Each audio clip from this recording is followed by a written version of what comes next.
कैसे हो दोस्तों। आज मैं आपको घुमाने वाला हूँ एक ऐसे बादशाह का मकबरा जिसने अपनी ज़िंदगी में बहुत सारी फ़तह हासिल की, लेकिन फ़तह के साथ साथ इसने अपने कौम के लोगों का दिल भी दुखाया। जैसे कि कई त्यौहार हिंदू धर्म के और मुसलमान धर्म के बिल्कुल मुकम्मल तौर पे उसने बैन कर दिए थे। मैं बात कर रहा हूँ बादशाह सिकंदर लोधी की, जो लोधी वंश के दूसरे शासक रहे हैं। तो चलिए दोस्तों, वीडियो को शुरू करते हैं और मैं आपको ये मकबरा पूरा दिखाता हूँ और उनकी स्टोरी बताता हूँ।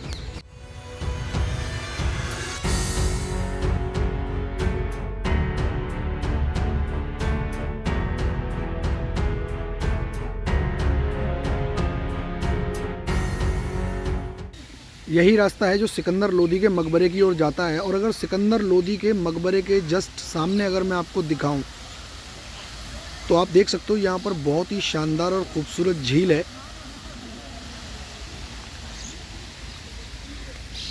तो चलिए अब सिकंदर लोधी के मकबरे के अंदर चलते हैं और मैं आपको सिकंदर लोधी का मकबरा अंदर से घुमाता हूँ। अगर सिकंदर लोधी के मकबरे की ओर अगर आप देखोगे तो मकबरे का जो डिज़ाइन है पूरा का पूरा ऐसा लगता है जैसे कोई किला है। किला नुमा डिज़ाइनिंग मकबरे की है और बहुत ही शानदार ये मकबरा है। अगर मैं आपको मकबरे के बाहर दिखाऊं तो ये जो जगह आप देख रहे हो, यहाँ पर जो है ये घोड़ों के लिए जगह बनाई गई थी ताकि यहाँ पर घोड़े खड़े हो जाएं और जो है उनको चारा वगैरह खिला दिया जाए। तो ये रास्ता जाता है सिकंदर लोधी के मकबरे की ओर। दोस्तों, सिकंदर लोधी जो हैं वो बहलोल लोधी के बेटे हैं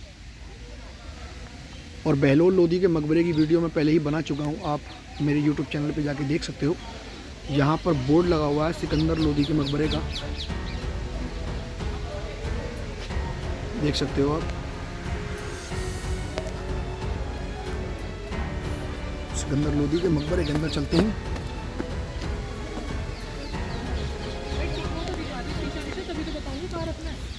अगर आप देखोगे तो सिकंदर लोधी के मकबरे के सामने ये जो जगह है, ये जो है सैनिकों के लिए हुआ करती थी। यहाँ पर जो है सैनिक खड़े हुआ करते थे, तीरंदाज, ताकि कोई भी दुश्मन जो है यहाँ पर जो है ना आ जाए। तो आप सोचोगे जो इंसान पहले ही मर चुका है उसके लिए इतनी हिफाजत क्यों, यानी कि यहाँ पर जो है तीरंदाज क्यों खड़े होते थे और उसकी इस तरीके से हिफाजत क्यों होती थी, तो उसके बारे में मैं आपको बताता हूँ। दोस्तों, जो दुश्मन राजा हुआ करते थे, एक बादशाह का दूसरा बादशाह जो दुश्मन हुआ करता था, वो मरने के बाद भी बादशाह की लाश उखाड़ने के जो है चक्कर में रहा करते थे कि उसकी लाश उखाड़ के हम ले आए।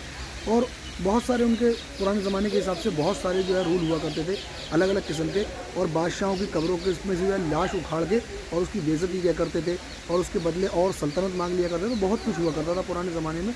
तो इसलिए जो है लाशों की हिफाजत के लिए जो है मकबरों के बाहर इस तरीके के जो है बनाकर और जहाँ तीरंदाज खड़े किए जाते थे। तो ये है मेन एंट्री सिकंदर लोधी के मकबरे की, और इस दरवाजे से हम जो है मकबरे के अंदर जाएंगे। सामने की तरफ आप देख सकते हो सिकंदर लोधी का मकबरा है जो कि बहुत ही ज़्यादा खूबसूरत बना हुआ है। ये मकबरा भी जो है अष्टभुजाओं वाला मकबरा बना हुआ है, अष्टकोणीय है। लोधी वंश के जितने भी मकबरे हुआ करते थे वो इसी डिज़ाइनिंग के बने हुए हुआ करते थे। और मकबरे का दरवाज़ा इन्होंने शायद बंद कर रखा है, ताला लगा हुआ है मकबरे के दरवाजे में, कहा ताला लगा हुआ है मकबरे के अंदर।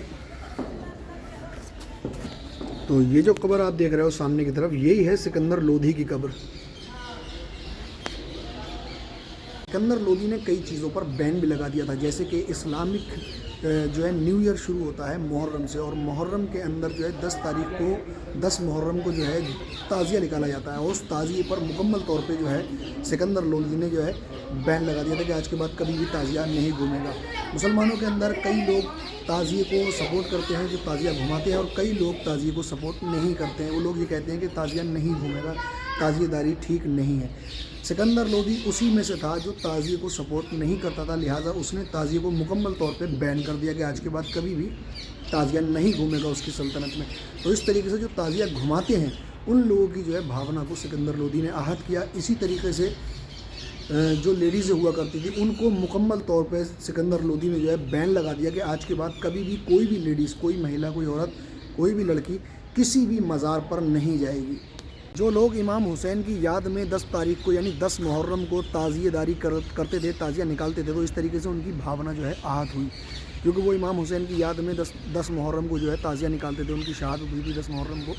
इसी तरीके से सिकंदर लोदी ने जो है बिल्कुल मुकम्मल तौर पे बैन लगा दिया था, ना ही ताज़िया निकलेगा और ना ही कोई औरत यानी कोई लेडीज़ किसी भी सूफी संत के मज़ार दरगाह पे कोई भी नहीं जाएगी। तो ये 2 काम उसने जो ऐसे किए थे कि जिसकी वजह से पब्लिक का दिल बहुत ज़्यादा, कई लोगों का दुखा था और कई लोग इसकी सपोर्ट में भी थे। जगह बनी हुई है, यहाँ से आप छत पे जा सकते हो, लेकिन छत पे जाने का जो रास्ता है वो बंद कर दिया गया है।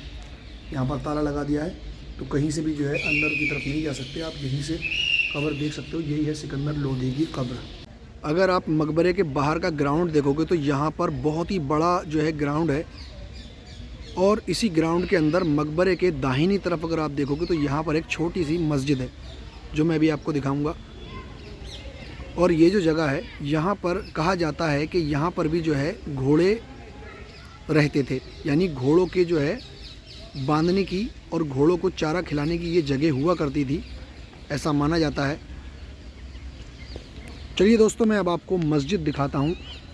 और बहुत ही खूबसूरत यहाँ पर जो है ये एक छोटी सी मस्जिद बनी हुई है, जो कि बहुत ही कम पहचानने में आती है कि ये मस्जिद है। लेकिन क्योंकि मैं कई मस्जिदों में गया हूँ और मस्जिद जैसा ढांचा मैं पहचान जाता हूँ, तो इसलिए मैंने इस मस्जिद को जो है पहचान लिया, ये मस्जिद ही है। दोस्तों, अगर आप ध्यान से देखोगे तो ये जो जगह है, ये इमाम साहब के खड़े होने की जगह है। और यहाँ पर जो है जो नमाजी लोग हुआ करते थे वो यहाँ पर जो है नमाज अदा किया करते थे खड़े होकर। देख सकते हो, अगर आप ध्यान से देखोगे तो यहाँ पर एक इस साइड में एक छोटी सी मीनार दिखाई देगी, और इसी तरीके से दूसरी तरफ भी एक छोटी सी मीनार दिखाई देगी आपको। देख सकते हो, यहाँ पर जो है इस जगह को एक अलग तरीके से ही जो है डिज़ाइनिंग दी गई है। दूर से ही देखने में ये जो है मस्जिद मालूम हो रही है, तो इसे कोई भी देख के समझ जाएगा कि ये एक मस्जिद है।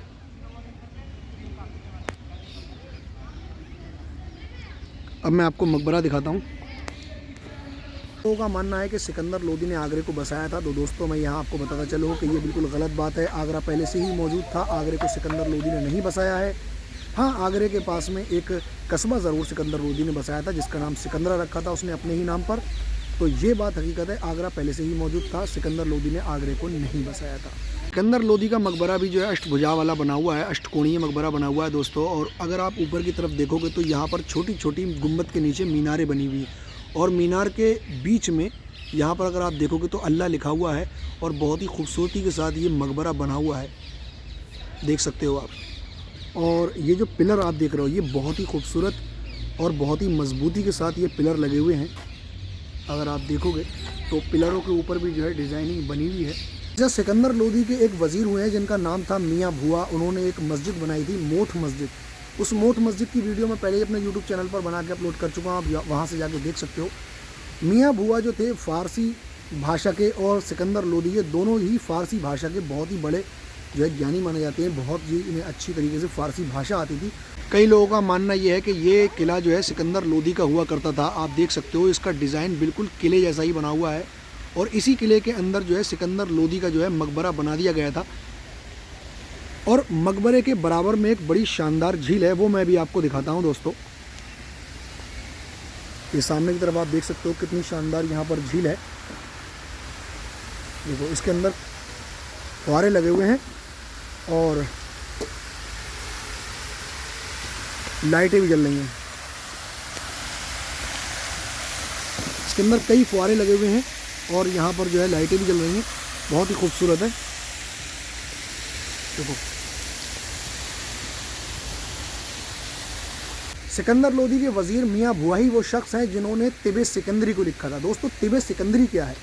तिब सिकंदरी जो है एक किताब है जिसके अंदर बहुत सारी हिकमत की बातें लिखी हुई हैं और जो है बीमारियों की दवाइयाँ लिखी हुई हैं। कई इतिहासकारों का मानना यह है कि तिब सिकंदरी को जो है हिंदू आयुर्वेदा को ट्रांसलेट करके फ़ारसी भाषा में जो है लिखा गया था। दिन में तो यहाँ का नज़ारा खूबसूरत होता ही है, और रात में यहाँ का नज़ारा और भी ज़्यादा खूबसूरत हो जाता है। ऐसा नहीं है कि यहाँ पर दिन में ही लोग आते हैं, यहाँ पर रात में भी बहुत सारे लोग घूमने के लिए आते हैं। आप देख सकते हो यहाँ पर बहुत सारे लोग जो हैं घूम रहे हैं। सिकंदर लोदी का मकबरा दिल्ली के लोधी गार्डन में बना हुआ है। अगर आप यहाँ पर आना चाहते हो तो यहाँ का सबसे नज़दीकी metro station Jorbagh metro station है। दोस्तों, अगर मेरी वीडियो आपको पसंद आई है तो वीडियो को लाइक और चैनल को सब्सक्राइब ज़रूर करें ताकि आने वाली वीडियो आप तक आसानी से पहुँच जाएँ। दोस्तों रात हो चुकी है और अब मैं यहाँ से जा रहा हूँ। अगर मेरी वीडियो आपको पसंद आई है तो वीडियो को लाइक और चैनल को सब्सक्राइब करें ताकि आने वाली वीडियो आप तक आसानी से पहुँच जाए। मिलते हैं फिर एक और नई वीडियो में।